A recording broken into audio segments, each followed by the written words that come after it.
Hello friends, आज हम पढ़ेंगे बायोलॉजी। ये बायोलॉजी इंजीनियरिंग में पढ़ाई जाती है। तो सबसे पहले हम देखते हैं कि हम इंजीनियरिंग में बायोलॉजी पढ़ते ही क्यों हैं।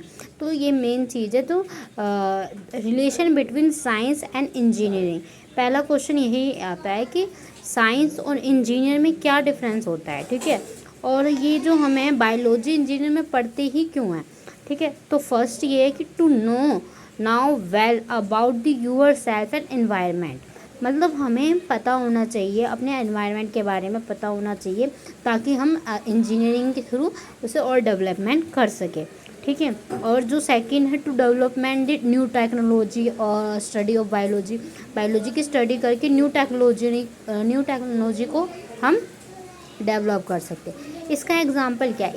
एग्जांपल की एमआरआई देखो, एमआरआई ये एक्सरेज है एंड बेस मार्कर्स है।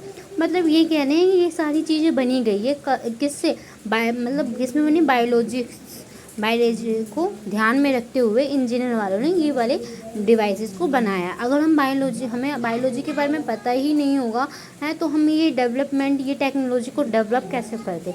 इसलिए इंजीनियर में बायोलॉजी इम्पॉर्टेंट है। और जो हमारा थर्ड पॉइंट है टू न्यू रिसर्चेज, जैसे बायोलॉजी में नए नए रिसर्चेज के लिए भी इम्पॉर्टेंट है।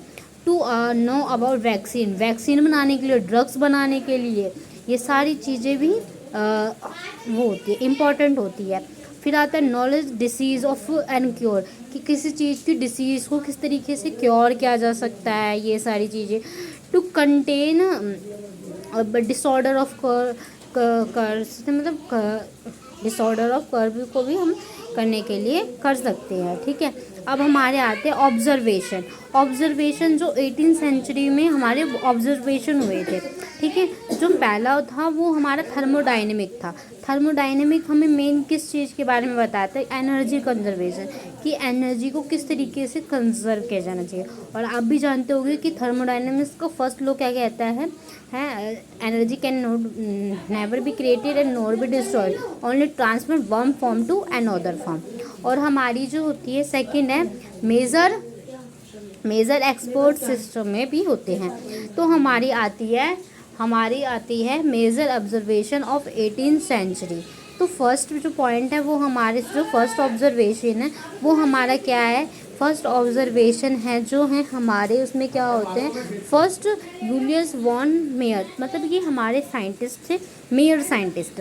और आप भी जानते हैं कि जो मेयर ने एक्चुअली में थर्मोडायनेमिक्स को फर्स्ट लॉ को प्रूफ किया था, बट उसको वैलिड नहीं किया, क्योंकि वैलिड नहीं किया उसके, मतलब जूल साइंटिस्ट के नाम पर थर्मोडायनेमिक्स नहीं है। बट इन्होंने जो मेयर्स इक्वेशन दी थी, जिसे हम कहते हैं CP - CV = R, वो काफ़ी यूज़ की गई है, इसलिए इसको मेयर इक्वेशन में कहते हैं। और मेयर साइंटिस्ट ने ऑब्जर्वेशन भी दी थी। किस के बारे में बताया था इन्होंने बताया था फोटोसिंथेसिस के बारे में बताया था, एनर्जी कंजर्वेशन के बारे में बताया था, ये एनर्जी किस तरीके से कंजर्व किया। इट मीन्स आप क्या समझ सकते कि थर्मोडायनेमिक्स का फर्स्ट लॉ इन्होंने ही बताया था।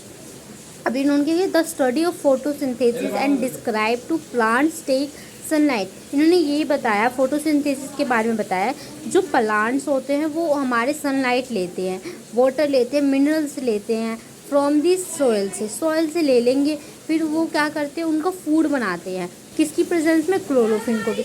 आपको भी पता है कि फोटोसिंथेसिस की प्रोसेस कैसे होती है, उसमें क्या लेते हैं, उनको सनलाइट की ज़रूरत होती है।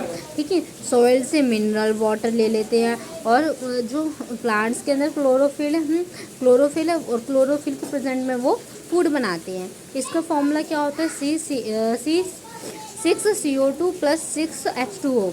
इसको सनलाइट की प्रेजेंस में क्लोरीन डालेंगे तो हमारा ग्लूकोज बनेगा। ये जो ग्लूकोज होता है वही हमारा फूड की फॉर्म में होता है, ऑक्सीजन रिलीज हो जाती है। ठीक है, और ही कंक्लूडेड, मतलब इन्होंने क्या कंक्लूड किया कि सोलर एनर्जी जो होती है वो कन्वर्ट हो जाती है केमिकल एनर्जी, मतलब जो यहाँ से वो सन से आई थी सोलर एनर्जी, फिर वो कन्वर्ट किस में हो गई थी, केमिकल एनर्जी में कन्वर्ट हो गई। और जो ये एनर्जी है वो ATP की फॉर्म में होती है। आप भी जानते हो कि इस एनर्जी जो होती है फूड की ATP में स्टोर हो जाए, hence the one form to another form.